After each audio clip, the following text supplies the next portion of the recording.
Violence हुई और आज तक वो लोग पकड़े नहीं गए। क्यों नहीं पकड़े गए मतीउल्लाह जान? आपके केस में क्यों नहीं पकड़े गए लोग? अब सार पे जिन्होंने फायरिंग की क्यों नहीं पकड़े गए? मालूम तो करें, क्या ये सीसीटीवी कैमरे जो इस्लामाबाद हाईकोर्ट में भी सवाल उठा था बंद हो जाते हैं? इन केसेस में कहाँ चली जाती है ये फुटेज?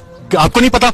जो अननोन नोन है सबको पता है कौन क्या कर रहा है। अच्छा, कुछ लास्ट में सिर्फ ये बता दें कि क्या आप समझते हैं कि एस्टैब्लिशमेंट को न्यूट्रल होना चाहिए और न्यूट्रल वाकई जानवर? अगर आप ऐसी फाइनल की किताब military man on the horseback आपने डीएसएस में खुद भी पढ़ी होगी, ये मेरा ख्याल वो मजाक है, वो जोक है, जो कि बल्कि राहत अनरोई वाली बात ही लतीफे याद आ जाते हैं कि जब पढ़े लिखे लोगों में उसमें कम हो थोड़ी बहुत समझ कि ए पॉलिटिकल क्या होता है। पॉलिटिक्स की डेफिनेशन ही जो है ना, पॉलिस वो बनती है रियासत के स्टेट के मामलात को डील करने से। और जब आप इस तरह के मजाक के मजाहिया किस्म के बयान देते हैं, खुद अपना मजाक उड़ाते हैं जो कि बन रहा है। क्या फौज को मुदाखलत करनी चाहिए सियासत में? फौज को मुदाखलत बिल्कुल नहीं करनी चाहिए, कोई पॉलिटिकल रोल नहीं होता उसका, प्रोफेशनल रोल होता है। लेकिन पाकिस्तान की अनफॉर्चुनेटली जो तारीख है, जिसका कल honourable chief justice Umar Ata Bandial ने भी जिक्र किया कि 1970 के बाद से इस मुल्क में क्या हो रहा है, वो तारीख सबके सामने रिकॉर्ड है। आप जस्टिफाई कर रहे हैं फौज को न्यूट्रल नहीं होना चाहिए? फौज का जो अपना किरदार है आइन और कानून के मुताबिक सिर्फ वो किरदार होना चाहिए जो कि मुल्क का दिफा है, जो मुल्क की सिक्योरिटी है। उसके अलावा जितने फैसले हैं जो स्टेट ऑफ पाकिस्तान है, जिसकी बाकायदा डेफिनेशन है, provincial government, federal government, government institution,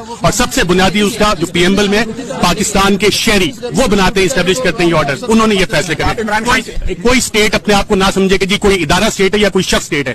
Pakistan के आवाम जो है वो तमाम ऑर्डर इस्टेब्लिश करते हैं। आपके ख्याल में रियासत चोर है? Thank you. रियासत चोर है? यार ये मुझसे ना पूछे, इसका आप जवाब दे। रियासत चोर है? मीर जाफर कौन है? कौन है? नाम ले लें ना। अच्छा, तारीख है ना, मीर जाफर की तारीख है ना। आप ये बताएं, तारीख को आप मसक कर सकते हैं? पाकिस्तान स्टडीज में आप पढ़ाते हैं, पाकिस्तान के बच्चे को पता है कि मीर जाफर कौन है, वो तारीख आप कैसे करेंगे? अच्छा, अब इसमें जब डिबेट आ जाती है जी सिपह सालार है, उसको जब गवर्नर बनाया गया उस वक्त आपके जो एग्जीक्यूटिव अथॉरिटी थी, दोनों ओहदे उसके पास थे। तो अगर आपने उसको उस डिबेट को लेके जाना है, तारीख को आप चाहते हैं कि जी मसक हो जाए, तारीख का जिक्र ना हो, तो ये हो नहीं सकता। मतलब किसी एक सिपह सालार का मीर जाफर का नाम ले सकते हैं तारीख से?